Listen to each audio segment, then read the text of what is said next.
Hello everybody, this is the Mothership here, and today I will be telling you 10 things I like about Realm of the Mad God.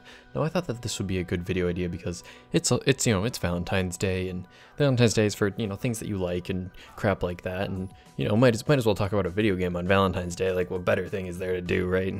There's nothing else in this world that I'd rather be doing out there. Anyway, getting into number one, I think my favorite thing about Realm of the Mad God is that it's permadeath. Now, not a lot of games have this feature. I mean, some do, but it's kind of uncommon. And obviously it's the thing that makes Realm of the Mad God stand out. But personally, I just think it's such a great game mechanic. And even when you die, I'll get into this later, like even when you die, it's not necessarily a loss because you learn something from it and you can get better. And every time you die, it's actually like an opportunity to enjoy the game more than you already do. So although it's annoying for new players, at this point I've kind of found that I enjoy the permadeath aspect of this game, and it's actually one of my favorite things about it. For number two, I would have to say maxing in Realm of the Mad God is really awesome. Like the whole finding potions, chance to drop potions type of thing, different places you can get all of them from to sort of consolidate them all into one really powerful character. I think that's so cool, and the fact that there's like a cap on it that's actually somewhat difficult to reach, especially when you're starting out the game. It's difficult to get a character to 8-8 or something like that. Not so difficult, later on when you have a ton of character slots and stuff like that. But just the fact that you have to go actually play the game and really get in there into all sorts of different situations to find the different things that you need to get your character to be the best that it can be. And the fact that you sort of slowly progress to that level, I think that's super cool, especially with like PPE, like those kind of experiences and things like that. Just the progression where you can see your character getting better and better and faster and stronger and things like that throughout the game. I feel like that really ties the whole thing together, especially with the permadeath. Is like when you die, that's like boom, that's the end of your maxing career. It's over, you're done. For number three, I would have to say this is a really small detail about Realm of the Mad God, but honestly I think it's amazing.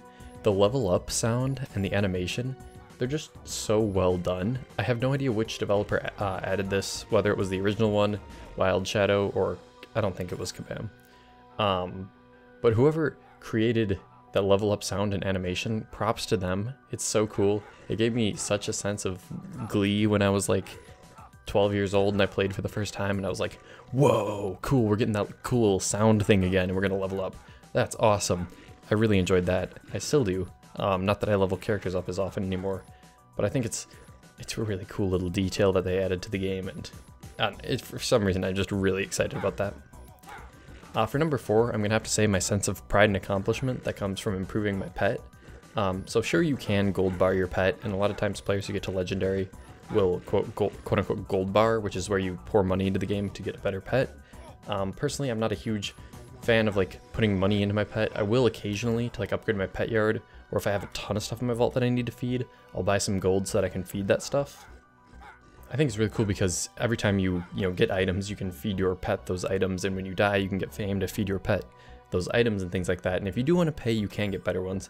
But there's also just, really cool system of, fusing together and getting your pet better and better, and it always stays with you through the entire game, regardless of how often you die.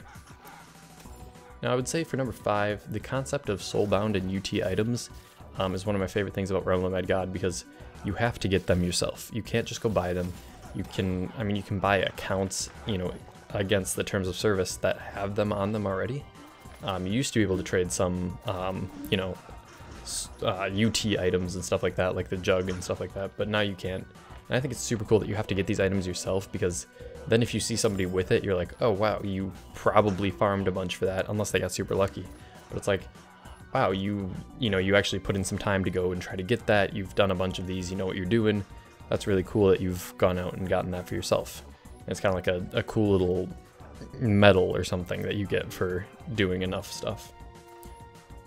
For number six, I would say that fame and stars are just for the realm mechanic of like, again, kind of with like the pet, you see your star level going up as you play the game more and more. Like, sure, you can fame train it, but like personally, I don't fame train. I'm like yellow star now, I think, like 56 or 7 star. I have no clue how many stars I have. But I think that the whole, changing the color of your star, and like, since it's such a big part that shows up, it's like you can tell how, if somebody doesn't fame farm, you can sort of tell how much they've played, you can sort of make, you know, snap decisions if you're like in a dungeon about what your group looks like based on those kind of things. And also like with fame, not just the stars, but like you gain something every time you die. I think that's super cool because without that, it would just be a sad thing when you die. You're like, oh, darn, it's over, whatever.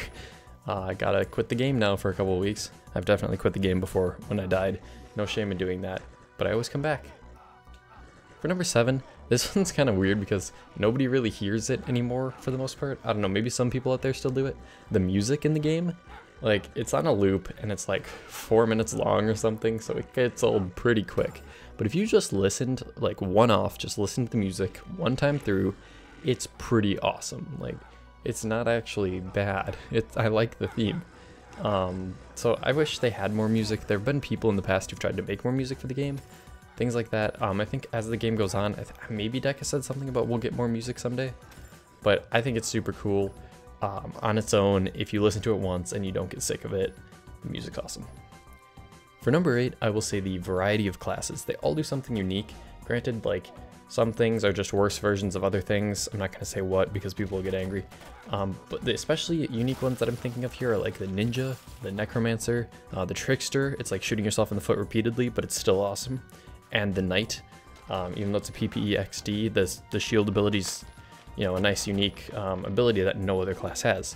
So it's just like, it actually matters which one you're on in situations.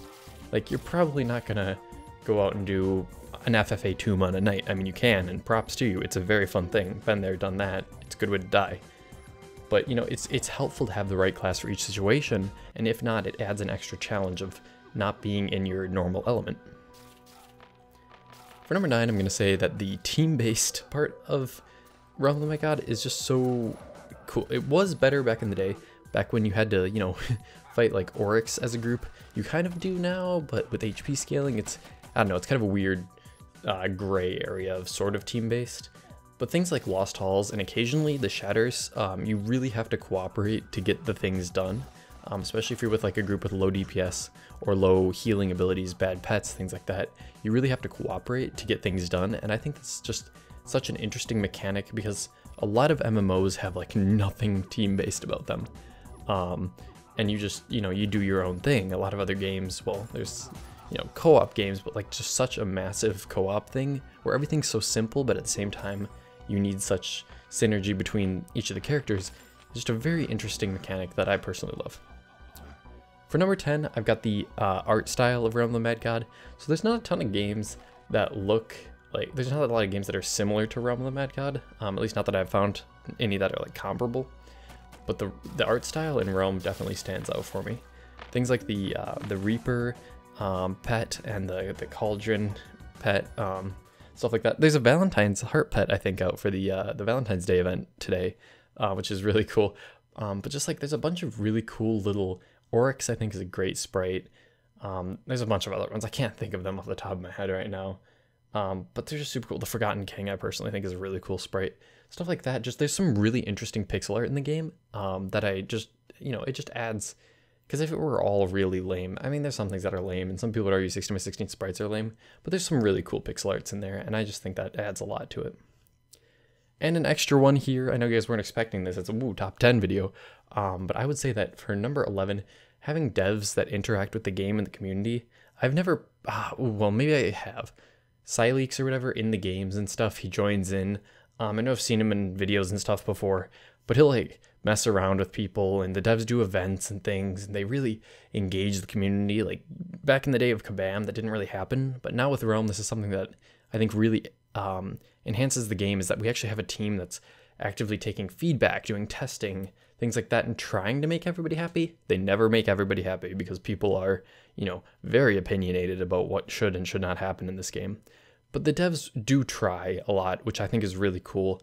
They're not just sitting back doing nothing and making money. They are doing things, keeping people interested, bringing in new members, and making money, which I think is perfect. And that's why I tacked on an extra number 11 to this list, just because that stands out to me as a great part of Realm.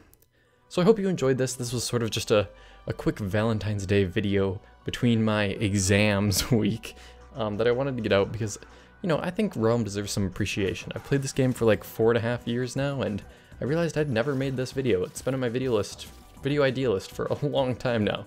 So here it is. I hope you guys enjoyed. If you did, go ahead and check out the channel if you're not already subscribed. If not, and you didn't like this video, go ahead and give it a dislike. If you liked it, give it a like.